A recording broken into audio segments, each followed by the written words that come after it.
नमस्कार दोस्तों, आपका हमारे YouTube चैनल अपना डॉक्टर केएम में स्वागत है और आई होप कि आप सब बहुत अच्छे होंगे।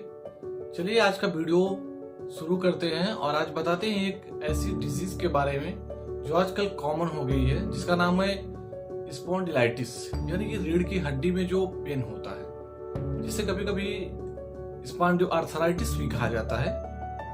एक प्रकार का ये गठिया रोग होता है जो आमतौर पर रीढ़ की हड्डी में होता है। हालांकि यह अन्य जोड़ों को भी प्रभावित कर सकता है। वास्तव में स्पॉन्डिलाइटिस शब्द संबंधित बीमारियों के समूह से जुड़ा है, जिसमें प्रकृति और लक्ष्य को समान और लेकिन बीमारियों का शरीर के विभिन्न क्षेत्रों को प्रभावित करता है। ये कशेरुकी की यानी कि जो रीढ़ की हड्डी होती है उसमें बहुत ज्यादा प्रॉब्लम्स क्रिएट करता है और उसमें गंभीर सूजन का कारण बनती है।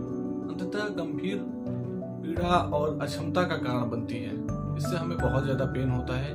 कई गंभीर मामलों में सूजन का कारण रीढ़ की हड्डी पर एक नई हड्डी बन सकती है, जिसे बोन स्पर। इससे शारीरिक विकृति भी हो सकती है। इसमें पीठ में कशेरुक एक साथ फ्यूज हो जाते हैं, इसमें कुबड़ निकल आता है और लचीलेपन में कभी कभी आती है। तो उसमें कुछ मामलों में इससे पसलियां भी प्रभावित हो सकती हैं, तो इसलिए इसमें सांस लेने में भी कठिनाई हो सकती है।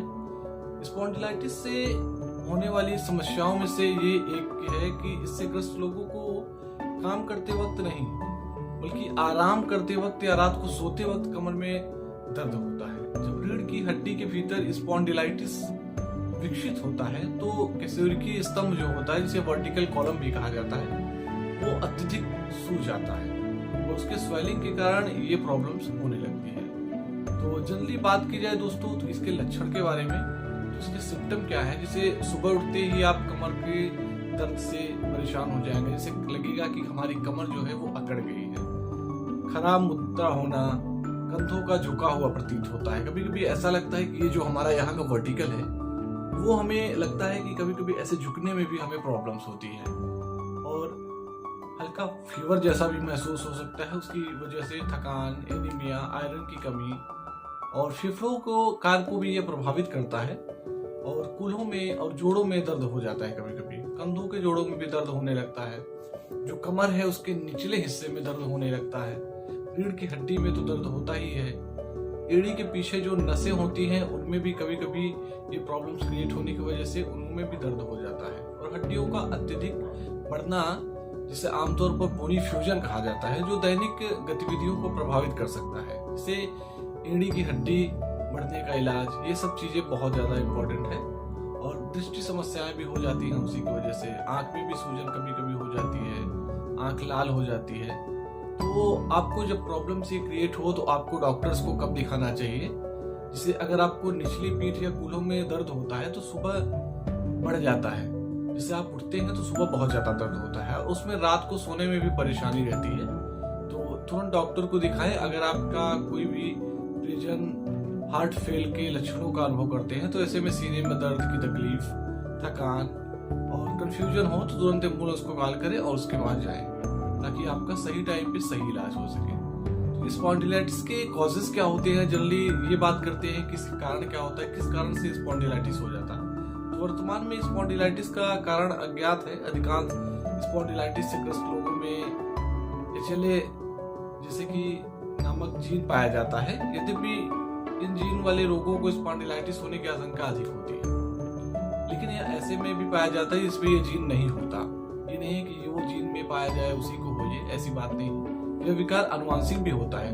जैसे आपके अनुवांशिक में किसी को रहा है पीढ़ी में तो आपको भी होने की संभावनाएं होती है। इसलिए इसके होने के जेनेटिक भी एक भूमिका निभाते हैं। यदि किसी व्यक्ति के परिवार में इस बीमारी का इतिहास है तो स्पॉन्डिलाइटिस से पीड़ित होने की अधिक आशंका रहती है। स्पॉन्डिलाइटिस से जुड़े कुछ और भी कारण हैं, जैसे जोड़ों में, ऊतकों में पहले से सूजन हो तो स्पॉन्डिलाइटिस होने बड़ी समस्याएं बढ़ा सकती है।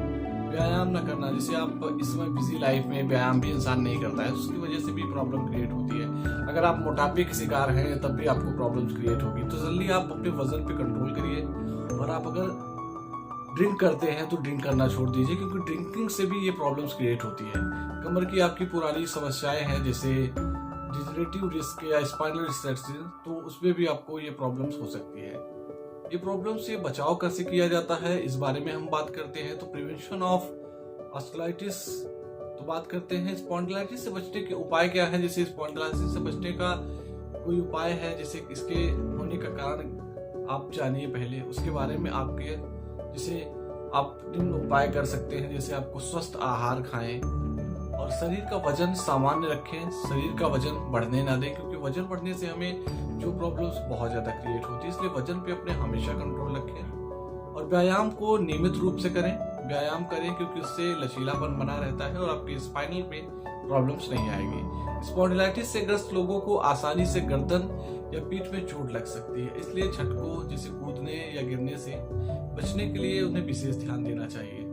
एक ग्रस्त जीवन शैली के साथ परंपरागत उपचार बीमारी की गति और प्रभाव को कम करने में मदद कर सकते हैं। इससे बचाव कर दिया आप। और स्पॉन्डिलाइटिस के चेक की बात की जाए, जैसे डायग्नोसिस ऑफ स्पॉन्डिलाइटिस, कैसे आप इसका परीक्षण करा सकते हैं। इस प्रकार के गठिया के परीक्षण में ज्यादा समय लग सकता है। स्पॉन्डिलाइटिस का परीक्षण करने में सहायता के लिए अक्सर एक संधिविद्यानी से परामर्श लिया जाता है। ये डॉक्टर गठिया के इलाज में माहिर होते हैं।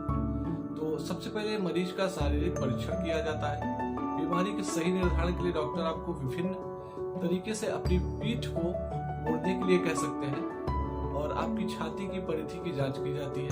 डॉक्टर आपके श्रोणि के विभिन्न हिस्सों को दबाकर दर्द वाले हिस्सों को खोजते हैं और डॉक्टर आपके दर्द और लक्षणों के बारे में भी जानकारी पूछेंगे। जैसे पीठ और श्रोणि में एक्सरे भी किया जा सकता है, जरूरत पड़ने पे एमआरआई होती है और आपको जरूरत पड़ी तो एक्सरे होगा, एमआरआई होगी। सूजन की जांच करने के लिए, अन्य आशंकाओं को दूर करने के लिए ब्लड टेस्ट या फिर लैब टेस्ट, किसी भी सूजन का पता करने के लिए एरिथ्रोसाइट या सेंटीमेंटल टेस्ट, ये सब किए जाते हैं। इसका इलाज क्या है, स्पॉन्डिलाइटिस का ट्रीटमेंट क्या है। तो स्पॉन्डिलाइटिस का कोई सीधा इलाज उपलब्ध नहीं है, लेकिन ऐसे उपचार मौजूद हैं जो इससे होने वाली असुविधा को कम कर सकते हैं।